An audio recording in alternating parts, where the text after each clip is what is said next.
નમસ્કાર દર્શક મિત્રો, દેશના સૌથી મોટા ઓટીટી પ્લેટફોર્મ બીબી ન્યૂઝ ગુજરાતમાં હું મયુર મેવાડા આપ સૌનું હાર્દિક સ્વાગત કરું છું। લોકસભાની ચૂંટણીને હવે માત્ર ગણતરીના દિવસો બાકી રહ્યા છે, ત્યારે વિવાદોથી અત્યાર સુધીમાં ગુજરાતની ચૂંટણી ઘેરાયેલી છે। ખાસ તો આ રૂપાલા વિવાદ અત્યારે ગુજરાતમાં ચરમસીમાએ છે। ત્યારે પરસોત્તમ રૂપાલાના એક નિવેદન બાદ સમગ્ર ગુજરાતમાં એક રોષનું મોજું ફરી વળ્યું છે। ત્યારે રાજ્યમાં જામનગર, ભાવનગર, સુરેન્દ્રનગર, કચ્છ, રાજકોટ જેવા સૌરાષ્ટ્ર સહિતના જિલ્લાઓમાં ભાજપની સભાઓમાં ક્ષત્રિયોએ ભારે વિરોધ કરતા રહ્યા છે। ત્યારે આ સાથે જ હવે ગુજરાતમાં વડાપ્રધાનની સભાઓનું આયોજન થાય છે। ત્યારે હવે સંકલન સમિતિ દ્વારા એક પત્ર બહાર પાડી વડાપ્રધાન મોદીની સભામાં કે ભાજપની કોઈ પણ સભામાં વિરોધ કરવામાં નહીં આવે।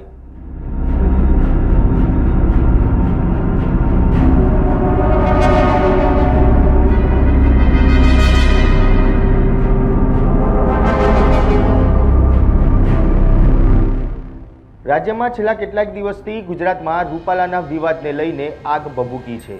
ત્યારે ક્ષત્રિય સંકલન સમિતિએ એક મોટો નિર્ણય લીધો છે। આ નિર્ણય બાદ હવેથી કોઈ પણ સભાઓમાં કે વડાપ્રધાનની રેલીમાં વિરોધ કરવામાં નહીં આવે તેમ કહ્યું છે કે જો તમે મત એ જ શસ્ત્ર સાથે લોકશાહી ઢબે આગળ વધીએ। આવતીકાલે હવે ગુજરાતમાં વડાપ્રધાન મોદીની સભાઓ યોજાવાની છે। ત્યારે આઈબીના રિપોર્ટ પ્રમાણે જો બાકી બધી સભાઓની જેમ પીએમની સભામાં પણ વિરોધ કરવામાં આવશે તો વિરોધ કરતા યુવાનોની ધરપકડ કરવામાં આવી શકે છે, જેના કારણે હવે સંકલન સમિતિએ કોઈપણ ચૂંટણીની સભાઓમાં, રેલીઓમાં અને સંમેલનમાં વિરોધ નહીં કરવામાં આવે તેવો નિર્ણય કરવામાં આવ્યો છે।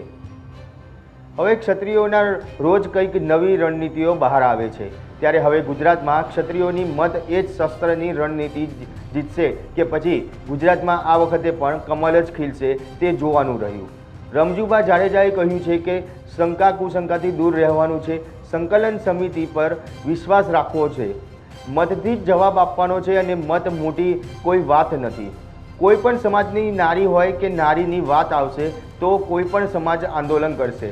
આ સાથે જ તેમણે કહ્યું છે કે આ અસ્મિતાની લડાઈ છે, ભાજપ વિરુદ્ધ મતદાન કરી જવાબ ચોક્કસથી અમે આપીશું।